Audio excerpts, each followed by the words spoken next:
I said to my husband,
Thank you. Good evening, everyone. Welcome to the February 22nd meeting of the Metroplex Board of Directors. A little snow and maybe some ice tonight here in downtown Schenectady, but we welcome everyone nonetheless. We welcome our viewers who are watching on YouTube and the public access cable.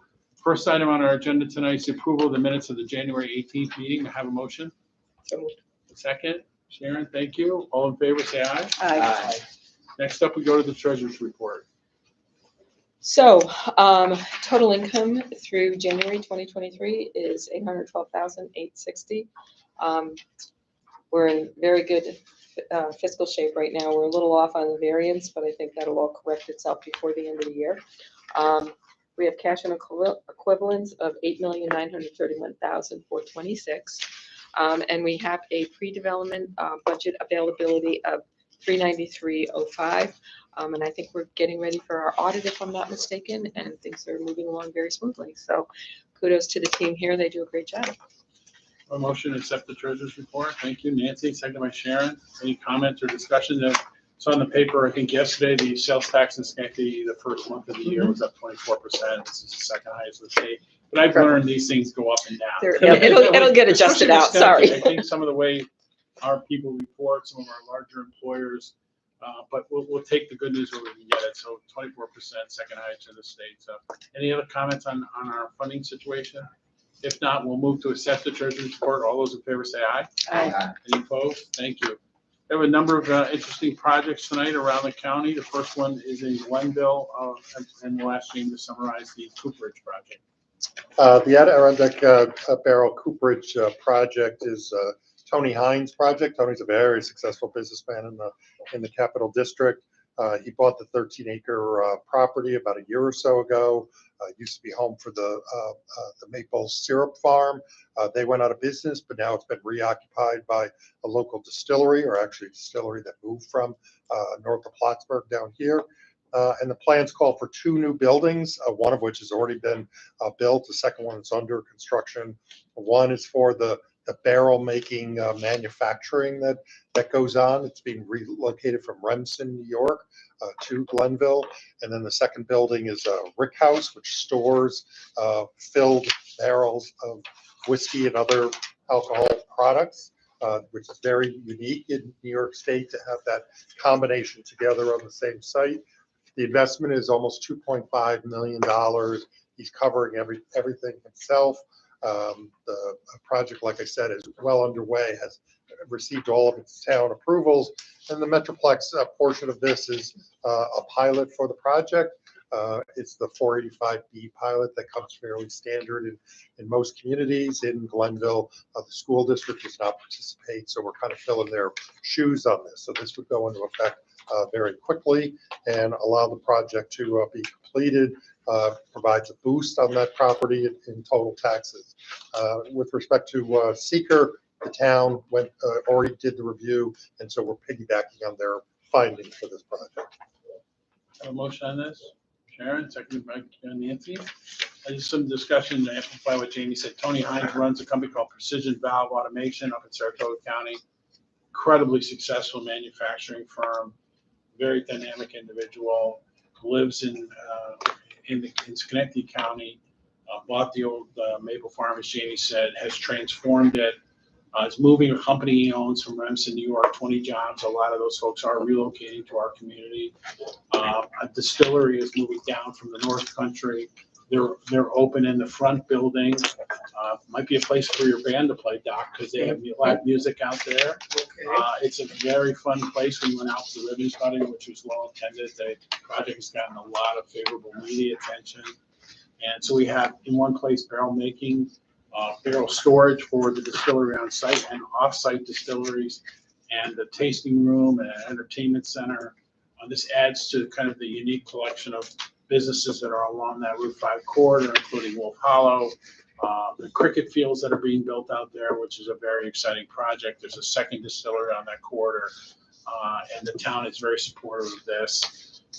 As Jamie said, this is a pilot we worked out with the town because the school district doesn't have 485B as of right. We work together and invite these new investments, and we start the taxes at 50%, go up 5% a year over 10 years. and it's all new to the base, so everybody's gaining tax base, so it's very welcomed by the community. So if you haven't been out there, try it. It's a very nice place, and they're getting a great reception from the community, and we thank everyone involved. Full disclosure, Randall Beach is with Whiteman, Osterman, and Hannah. He actually does a lot of our legal work at Metroplex. He is renting or leasing the facility. It's his distillery that he moved down here from the North Country. He and his wife own it together. He is not directly receiving any benefits of any kind from this. He's just a tenant at the facility. And but we welcome the fact that he moved this distillery down here from the North Country. Murray School Distillery, which has got a great history. You can look it up. I don't have time to go through the whole story today, but it's got a great history in the Adirondacks. And we congratulate Randall and his wife for opening this new business in the county. So happy to answer any other questions. It's a nice picture of the facility in your packet. You see the front building and the two buildings behind it that are just fantastic. Any other questions? Great reuse of the Yeah, property. great. Quickly snapped up, Yeah. and it's beautiful. It really is. It's a great attraction. I know the Discover Schenectady people are very excited about it because it gives us another opportunity to promote the county. See no other comments or questions, we'll call the question. All those in favor say aye. Aye. Any opposed? Thank you. And we thank Tony and Randall and the town of Denver for working closely with us. Next, we go to a very important project, filling the former Relics facility in Rotterdam. And we'd ask Jamie to summarize Resolution 1614-23. Thanks, Ray. The company that we're dealing with is formerly known as Kane Logistics, now goes by ID Logistics US, part of a very large international company that provides third-party logistical services. This particular transaction is what I always refer to as a Ray Gillen deal. And that you're talking about a 228,000 square foot building in the Rotterdam Corporate Park that was empty and landed a tenant that's occupying the entire building. I mean, it just amazes me that it's 5 acres of floor space that they're getting to use for warehouse distribution, logistics, and using in order to process products for Nutrabolt, which is a fast-growing sports drink, energy drink company. So you have this incredible combination of businesses locating here, as well as being supported by Adirondack Beverage in Glenville. Ray will actually explain it much better than I do in a minute.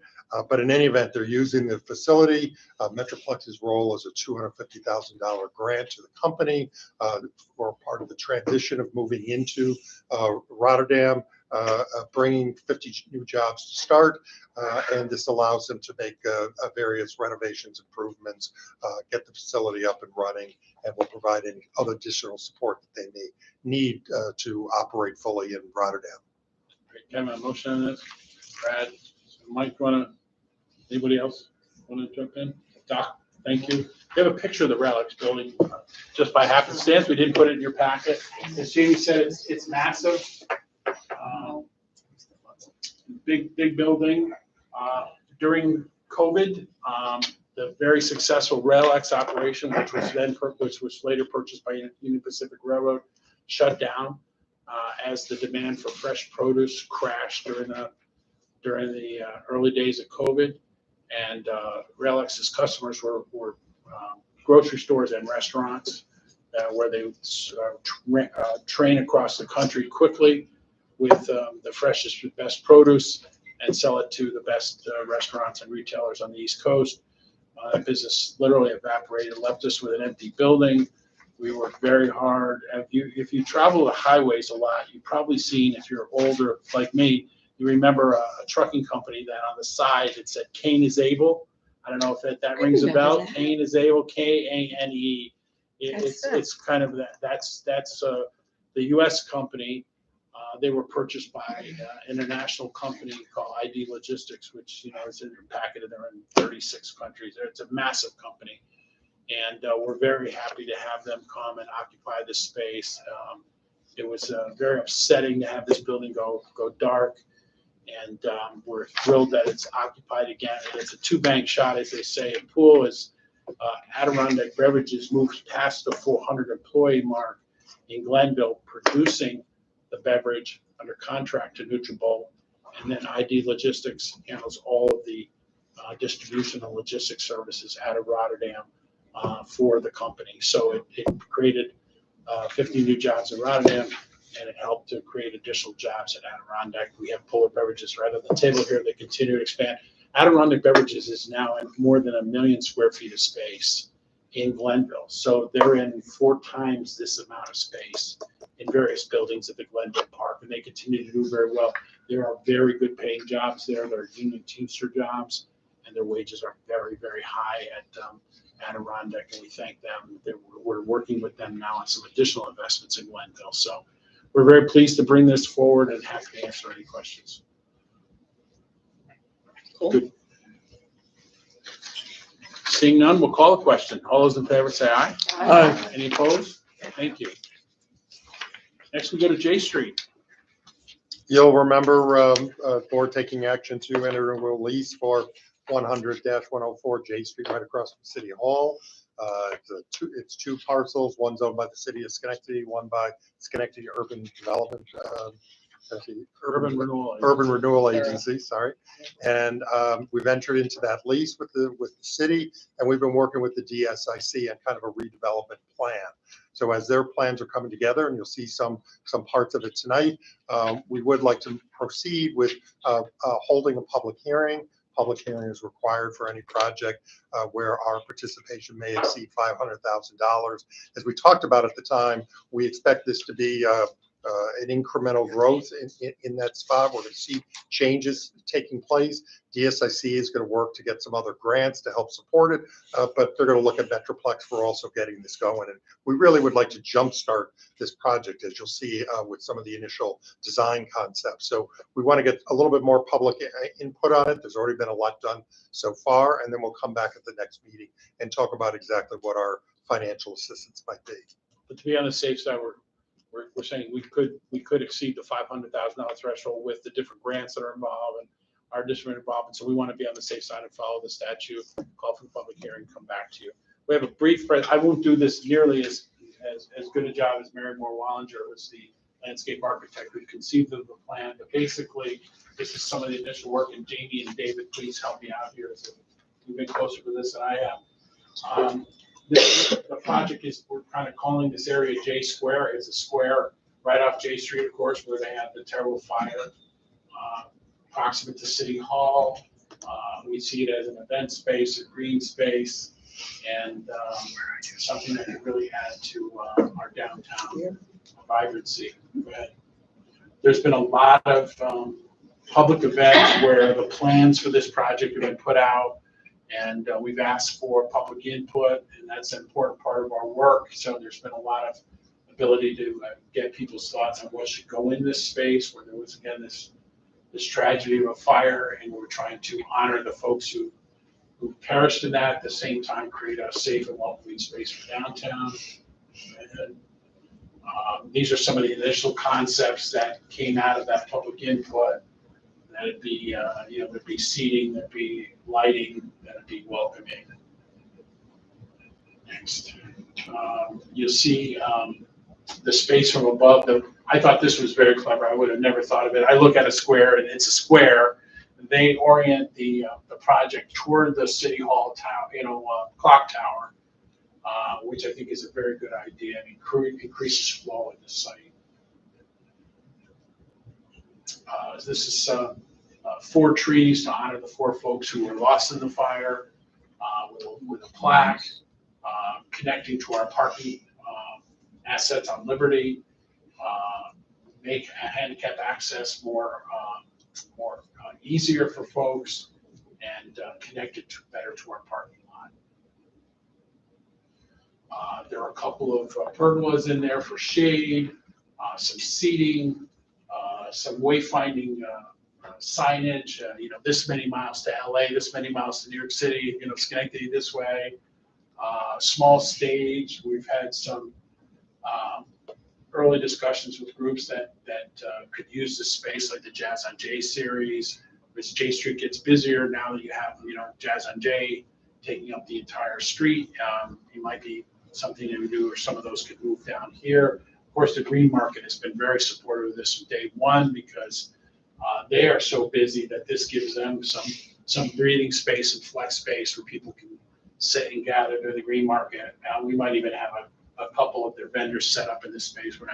It's probably too early to talk about that, but go ahead. Color opportunities, lighting, some wayfinding. It's supposed to be an exciting spot. Shelter for some shade and for a band shell type effect. It's really nice. Very welcoming. Yeah, lawn, seating. There's some swings.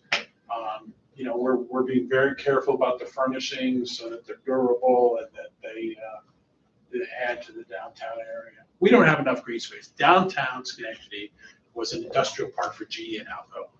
And if you look at it, the older cities all had a public square, and this, we don't have any of that. So when we create these green spaces, and we did at Gateway Plaza and other parts, the county's just done a fantastic job of improving Veterans Park. We need to keep doing green spaces. And we could have sold this lot, built an apartment building there, but every chance we get to claim some green space downtown, we need to do it. We do have the AARP grant, which is a national competition. I think there were 40 grants awarded, and DSIC did win a grant, so we have that funding to incorporate into the budget. I love the lighting. We get a lot of good reviews on the catenary lighting over J Street. We're going to continue that theme here. Keep going, David. And that's about it. So we're still fine tuning this. We want work to begin this year, and happy to answer any questions. So what's the process? So we're going to call for a public hearing, and then the public hearing, we'll see what the public says, and we're ready to move forward with this at that point then? Yeah, they're developing the estimates now. They need to go out to bid because you have city-owned property leased by Right. Metroplex. You got our normal rules Yeah. apply with public bidding and prevailing wage and MWB requirements. So DSIC is aware of all that. Mary Moore Wallinger is putting together the package to get it out on the street. David, do you know when it's supposed to go out on the street? Soon. They want to get the numbers in advance of us coming back so that they know exactly how much it's going to cost. So Okay. you'll see it being publicized very soon. Okay. And as this, go ahead. With the local contractors who have done previous projects. So it will be on the DSIC website if any contractor wants to look at the documents. and I think we'd like to see a real impact on that property right away, like Ray said. You want people to really be attracted to it. So This is gorgeous, and the sooner we can get this going, the better I think it would be if we could get something moving by summer. yeah, I think So we are want to we get gonna be something that kind of, Yeah. We will goes be- big on this. We will be summer. Hopefully, if we can get the contractors out there, I mean, I can't It would really see really be where it's gonna nice if take we could do that that. long. Stage It's a it, relatively small site. Get started. Yeah. And, street furniture, we need green spaces downtown. We have more people living down here. They need places to recreate, to breathe, walk their dogs. I think it'd be great to have it by summer. We need to punch up our parking lot a little bit. We've got a little bit of Yep. work to do in there. All the electricity is gonna come from the Metroplex parking system. So that will certainly help out the whole project. So I think assuming you can get all the supplies and everything that are needed, we should be able to get it done sometime during the So summer. we do have a lot of, there's a lot of red tape with all these projects. We had to get a lease with the city. We had to have you folks approve the lease. We had to have the city council approve the lease. Then we found out the city doesn't own both properties. They only own one. Sura has to own one. So then we had to go back, and David had to go to the city council meeting and get Sura to approve it, which was a subset, the city council really acts as the board of Sura. So, we are working as hard as we can. We have a very dedicated team, and we have a great architect, and we have a great team, but there are a lot of things you have to jump through, as you know really well, Sharon, from your experience at City Hall. So we're going to try to keep it rolling now. Yes, Tom. I just want to say that this particular project is certainly near and dear to my heart. As I told you guys before, when the fire occurred, I actually co-organized a concert for the victims, and definitely being the J Street Band. We're actually scheduled to play there in August. Okay. That's great. So I'm excited about this Yeah. project, highly supportive. Great. Gotta get us the date. August 31st. There you go. That's great. No, I think it'll be a great experience space for everyone. So, any other comments? Seeing none, we'll call the question. All those in We favor? didn't Oh, get well, you a- gotta make the motion. I'm sorry. I'll make the motion. Karen, Karen. second by Sharon. Sorry. All those in favor say aye. Aye. Sorry, Thank you. I asked the Nope. question, didn't make the No, motion. that's- Sorry, Ray. That's no problem. It's my fault. Next up is an issue related to bond refunding and attempt to save us some money. And we'll ask Jamie to summarize. Last year, the board approved a series of resolutions that would allow us to refinance two prior bond issuances, one from 2012, one from 2014, and then the market started changing, interest rates started rising, so everything was tabled. Now we're being advised that everything's kind of settled down, it's more stable, and that there are really some pretty reasonable savings in excess of $150,000 a year if we go ahead and move ahead. So what this resolution does is that it reaffirms the resolutions from last year. I think there were 5 of them altogether. And so this allows us to sort of get the process going. We need to go back to the rating agencies to get a new bond rating. We have a very limited period of time to do this because there's a particular window that opens in May that would allow us to happen. So this will move fairly quickly. The market recently has become a little bit less stable. So this will be back on the board agenda in April, and then we'll talk about it at that time. And if it makes sense, we'll move ahead. If it doesn't make sense for whatever reasons, with whatever's going on in the world at that time, then obviously we welcome. Finance committee will be looking at this at their meeting on March 16th, a little bit more closely, but this gets us started or restarted with the whole process. Great. We have a motion on this.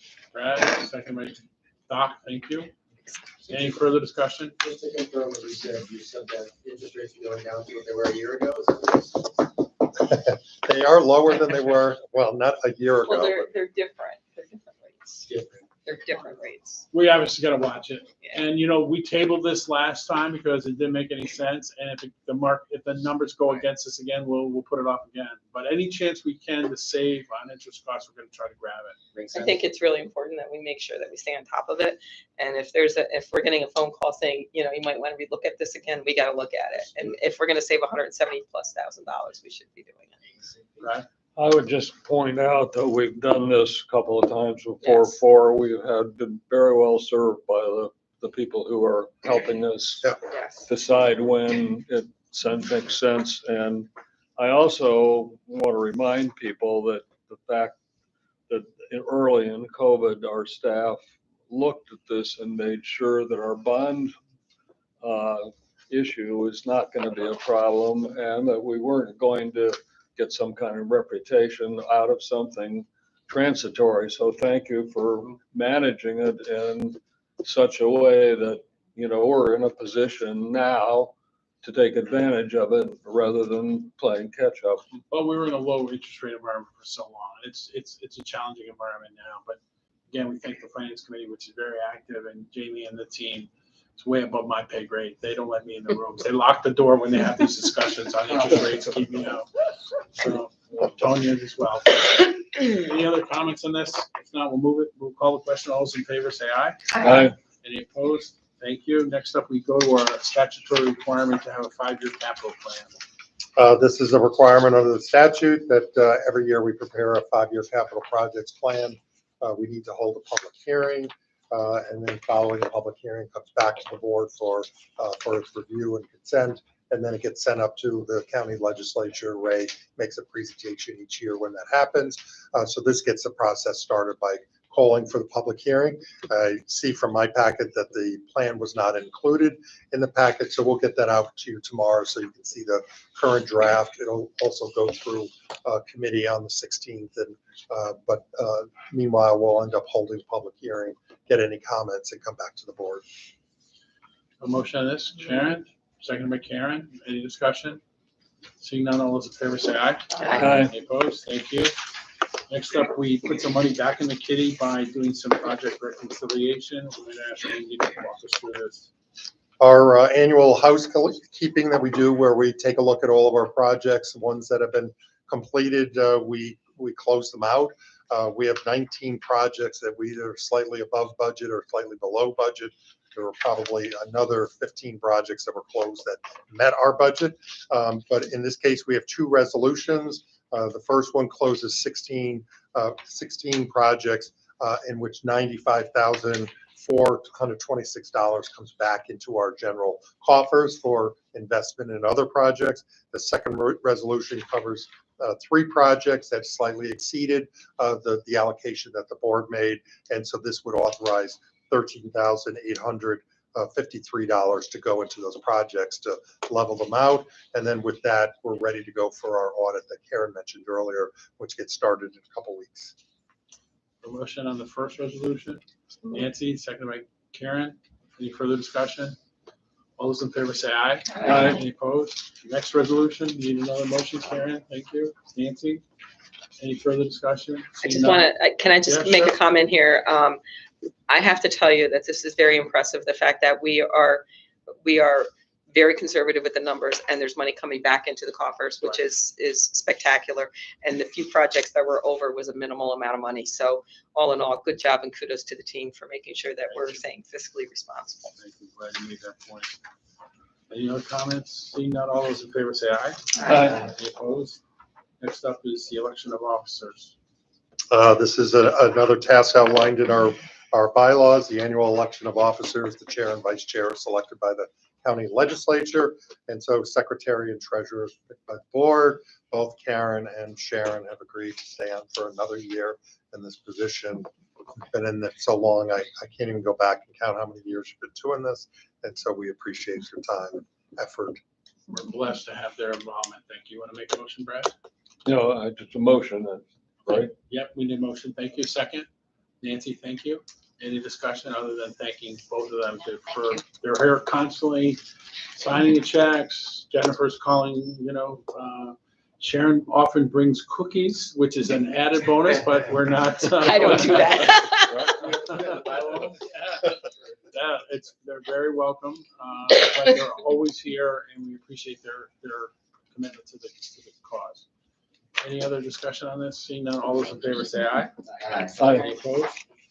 Public comment, we do not have anyone from the public here. Our intern is here, Jack Warner. Thank you. He's been doing a great job. Thank you. Any comments from the board on any subject? I appreciate the board accommodating the move of our meeting in February. It allowed us to get some deals done and some pilots completed. And we're going to take a little break in March, get the audit done, and other things come back on April 12th at 5:30. And we'll continue to keep you involved. If you haven't, we send our best wishes to Danielle tonight. She's been struggling with COVID. She's been out for more than a week. She's been quite ill. And but she's been continuing to do our Metroplex Facebook and Instagram accounts. And I'd encourage you, as we send many updates to the board, but we're using social media more and more to get updates out. So please follow us on Facebook. And is that the right term to use? I'm a fossil. I don't even You're talk good, about you're good, you're doing good. Whatever you're supposed to do it, please. So you'll see that we're out there almost on a daily basis now with updates on the project. So I think it would be well worth your time to follow us on Facebook and keep tabs on what we're doing. With that, I'll take a motion to adjourn. So Thank you. Second, all those in favor say aye. Aye. Have a great night. Be safe out there. Thank you, everyone. Thank you. If you could start TikToking right now.